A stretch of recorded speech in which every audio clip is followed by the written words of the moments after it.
Michigan at Indiana. This is a ranked versus unranked team. Who would you guess is the ranked team? It is really crazy to see what we're seeing from Indiana right now. Currently the 8th ranked team in the country in the college football playoff. Michigan unranked, 4 losses, has not looked great all year. Meanwhile, Indiana is just slaughtering teams. They are 9-0 heading into this week versus Michigan.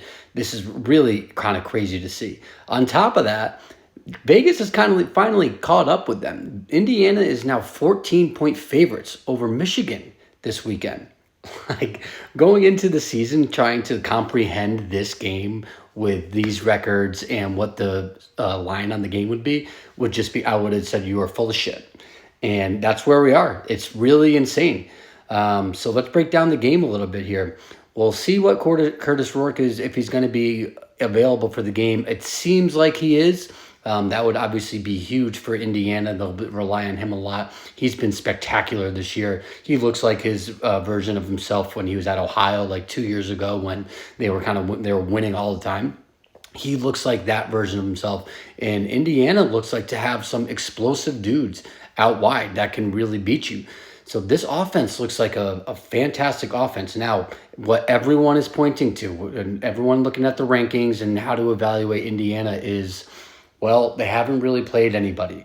And while that may be true, they are curb stomping the teams that they are playing. And on top of that, just take away the ranking aside, let's just look at it through the lens of what the Indiana program is right now. This is a program that, number one, is Indiana. They very rarely, they like to make a bowl for them usually is a very successful season. Number two, they're in a rebuild year. They have a brand new coach coming in, overhauled the roster. Like, this is a brand new team. So, like, no one expects this team to be any of, like, I think their win total was like 5 or 5.5. They've already almost doubled that. And they likely will this game, too, with being a 14-point favorite.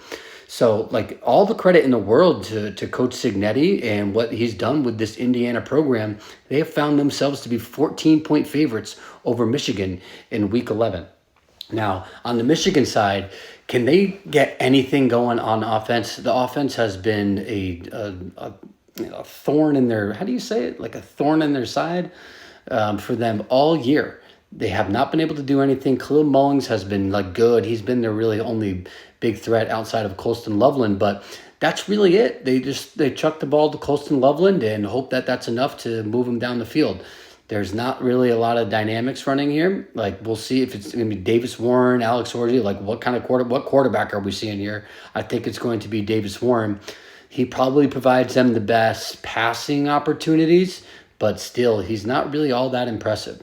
That said, I'm interested in this game because even though Michigan is not what they were last year or the past few years, they still have an athlete that profiles very high compared to what the teams Indiana has been facing recently. So while collectively as a team, Michigan has not been performing all that well, they have athletes on both sides of the ball that can wreck a game and that can like really take over a game. So we'll see how Indiana fares up against those kind of athletes because, like I said, even though they haven't,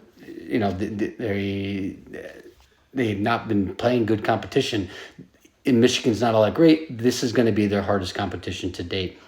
So the spread on the game is Indiana minus 14. I mean, look, that seems like a lot of points to me. I would probably lean Michigan plus 14, but I'm going to stay away from it. I like Indiana too here, so it's this one's too close for me to call.